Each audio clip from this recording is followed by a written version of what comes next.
स्वागत है मेरे प्यारे मित्रों। तो फिर अभी हम फैन और वाई की कहानी को जल्दी से आगे बढ़ाते हैं और अभी हमें दिखाया जा रहा है कि वाई नान को अपने गोदी में लेकर उनके होटल के कमरे में आता है, जहां नान वाई से कहता है कि सुंदर भैया मुझे माफ कर दो कि मैंने आपसे झूठ कहा कि मुझे योजिन अंकल से डर लगता है। असल में मैं योजिन अंकल को पसंद नहीं करता। और ये सुनकर तो वाई को समझ नहीं आ रहा था कि छोटू सा नान ऐसा कह क्यों रहा है। उसके बाद नान वाई को बताने लगता है कि कुछ सालों पहले योजिन फैन के घर आया था। तब नान ने योजिन को किसी से फोन में बातें करते हुए सुन लिया था, जहां योजिन किसी से कह रहा था कि नान फैन का सगा बेटा नहीं है। जब से नान फैन के जीवन में आया है अपने साथ बस परेशानियां ही लाया है और नान फैन के लिए एक बोझ है जिसको फैन को ना चाहते हुए भी उठाना पड़ रहा है। और ये जानने के बाद तो वाई को बहुत गुस्सा आता है। वाई मन ही मन योजिन को गाली देने लगता है।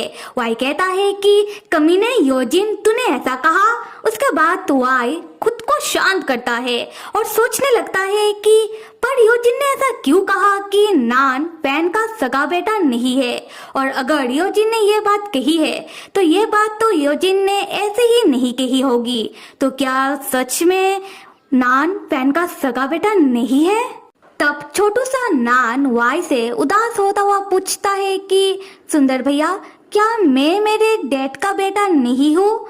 वाई तो बहुत ही प्यार से नान को समझाता हुआ कहता है कि नान ऐसी बकवास बातें मत सोचो, तुम तुम्हारे डैड के ही बेटे हो और मैंने तुमको कहा था ना कि तुम मुझे पापा कहो। तो देखा जाए तो तुम तुम्हारे डैड के और मेरे बेटे हो। तो अब से अगर तुमसे कोई भी कुछ कहे तो उनके ऊपर विश्वास मत करो। तब छोटू सा नान वाई की बातें सुनकर मुस्कुराता हुआ कहता है कि ठीक है मैं समझ गया। अगले सीन में हम देखते हैं कि वाई बैल्कनी में खड़ा होकर अपना एक लौता दोस्त बीन को कॉल लगाता है। बीन कॉल उठाने के बाद कहता है कि अरे प्रेसिडेंट वाई, तू तो अपने भैया के साथ हनीमून में है ना? सुन बे, अपने हनीमून के टाइम पर मेरे जैसे सिंगल लोगों को कॉल मत किया कर, क्योंकि मेरे जैसे सिंगल लोगों को जेलसी होता है। तब वाई परेशान होता हुआ कहता है कि बीन मुझे तुमसे एक जरूरी काम है। बीन असल में मुझे ये जानना है कि क्या नान फैन भैया का एडॉप्टेड बेटा है? ये सुनकर बीन कहता है कि नान? कौन नान? ओह हाँ, अब मुझे याद आया, नान तुम्हारे फैन भैया का एक लौता बेटा, वही ना? वाई कहता है कि हाँ, और नान सिर्फ मेरे फैन भैया का ही नहीं, वो मेरा भी बेटा है। पर मुझे ये जानना है कि क्या फैन भैया का किसी के साथ उस तरीके का रिश्ता रहा है जिससे मतलब नान क्या फैन भैया का सगा बेटा है कि नहीं? तुम मुझे इस बारे में छानबीन करके जल्दी से इन्फॉर्म करो। बीन कहता है कि अच्छा ठीक है मैं समझ गया। उसके बाद हम वाई को देखते हैं। वाई बहुत ही परेशान लग रहा होता है। वाई तब मन ही मन सोचने लगता है कि अगर योजिन सच कह रहा है तब इसका मतलब नान मेरे फैन भैया का सगा बेटा नहीं है। तो ये साबित हो जाएगा कि फैन भैया सच कह रहे थे कि उनका कभी किसी के साथ शादी हुआ ही नहीं था और मेरा सोच गलत साबित हो जाएगा कि शायद फैन भैया का किसी के साथ चक्कर रहा हो। तब ये साबित हो जाएगा कि फैन भैया हमेशा से ही सिंगल थे। ठीक उसी वक्त बीन वाई को कॉल करता है।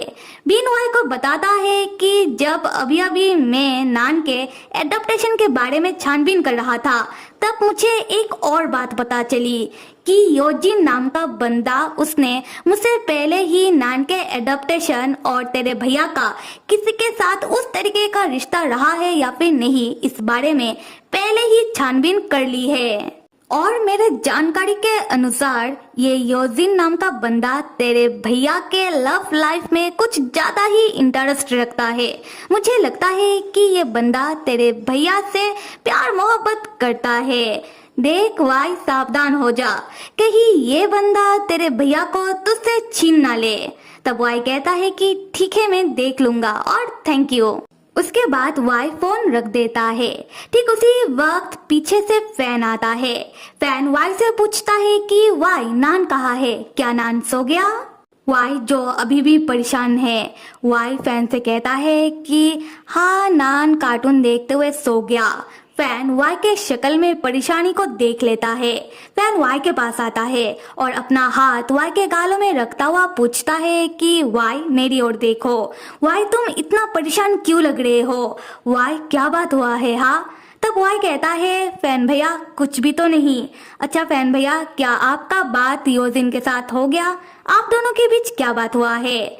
तब फैन कहता है कि ज्यादा कुछ नहीं, हम तो बस हमारे कॉलेज के जमाने के बातें कर रहे थे और योजिन ने मुझसे कहा कि मैं तुम्हें बता दूं, योजिन ने तुमसे माफी मांगी है। उसे तुम्हें लेकर थोड़ा गलतफहमी हो गया था, इसके लिए वो तुम्हारे साथ झगड़ा करने लगा। पर वाई योजिन कोई बुरा इंसान नहीं है, तो वाई तुम भी योजिन को माफ कर दो, ठीक है ना?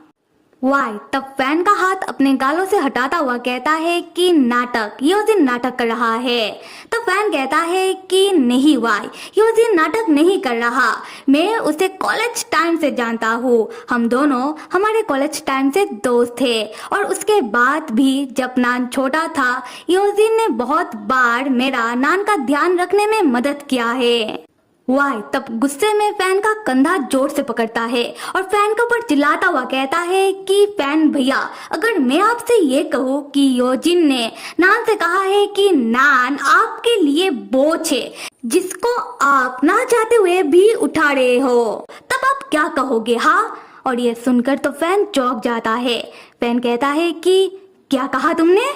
वाई जो बस चिल्लाया जा रहा था, वाई फैन से कह रहा था कि नहीं मतलब नहीं, योजिन का इरादा आपको लेकर सही नहीं है, मैं उसे बहुत पहले से जानता हूँ, आप उसे जितना अच्छा समझ रहे हो वो उतना अच्छा नहीं है। फैन भी तब वाई के ऊपर चिल्लाने लगता है। फैन वाई से कहता है कि वाई तुम योजिन को जितना ज्यादा बुरा कह रहे हो उतना ही ज्यादा गलत तुम लग रहे हो। और तुमने क्या कहा कि योजिन का मुझे लेकर इरादा सही नहीं है। क्यों भाई? ना ही मैं कोई अमीर इंसान हूँ, ना ही मेरे पास कोई पावर है, ऊपर से I am a single dad, मैं एक बच्चे का बाप हूँ। और योजिन वो हैंडसम है, रिच है, अमीर खानदान से बिलोंग करता है, उसके पास शोहरत है, पैसा है, नाम है, पावर है, तो उसके जैसा आदमी मुझे लेकर गलत इरादा क्यों रखेगा? वाई तुम्हें ऐसा क्यों लगता है कि सब मेरे पीठ पीछे सिर्फ प्लानिंग प्लॉटिंग ही करते रहते हैं? वाई क्या तुमने सबको अपने जैसा समझ रखा है? वाई तब फैन के ऊपर चिल्लाता हुआ कहता है कि हो सकता है कि आप अमीर ना हो, आपके पास कोई पावर भी ना हो, पर फैन भैया आप, ये कहते हुए वाई थम जाता है। वाई आगे कुछ भी नहीं कहता। तब फैन गुस्से में पूछता है कि हाँ बताओ मैं क्या? हाँ। तब वाई मन ही मन कहता है कि आप सच्चे, अच्छे और दयालु इंसान हो, आप जैसा अच्छा इंसान इस दुनिया में मिलना बहुत ही मुश्किल है। फैन भैया शायद आपको नहीं पता, आप जैसे इंसान को पाने की कोशिश कितने ही लोग करते हैं। फैन भैया शायद आपको नहीं पता, जब भी लोग आपकी ओर देखते हैं आपके अच्छाई में खो सा जाते हैं, आपको वो लोग हासिल करना चाहते हैं। आप ये बात मेरे दिल से पूछो। उसके बाद वाई फैन से कहता है कि मुझे किसी से भी कोई मतलब नहीं है, मैं तो बस ये चाहता हूँ कि फैन भैया आप योजिन से दूर रहो, तो इसका मतलब दूर रहो। तब फैन कहता है कि वाई को बस गुस्सा करना आता है, वाई को बातें समझना बिल्कुल नहीं आता। तब वाई फैन के ऊपर चिल्लाता हुआ कहता है कि मिस्टर फैन मैंने आपसे कहा है ना। उसी वक्त नान आता है। नान आकर अपने डैड का शर्ट खींचने लगता है। नान को देखते ही फैन और वाई दोनों ही खामोश हो जाते हैं। नान अपने डैड से पूछने लगता है कि डैड क्या आप और सुंदर भैया लड़ाई कर रहे थे? तब फैन कहता है कि नहीं तो, तुम्हें गलतफहमी हो रहा है। और क्या नान हमारे वजह से जग गया? नान अपने डैड को माफ कर दो। नान तब रोंदू सा शक्ल बनाता हुआ कहता है कि पर मैंने टीवी में देखा है कि जब हीरो और हीरोइन के बीच पहली बार लड़ाई होता है उसके बाद उन दोनों के बीच प्यार होता है, पर अगर हीरो और हीरोइन के बीच ज्यादा लड़ाई होने लगे तो उनका ब्रेकअप हो जाता है। और ये सुनकर वाई नान के पास आता है। वाई नान से कहता है कि हे भगवान ये बच्चा नान तुम फिक्र मत करो, हमारा कोई ब्रेकअप नहीं हो रहा, हम हमेशा ही एक साथ रहेंगे।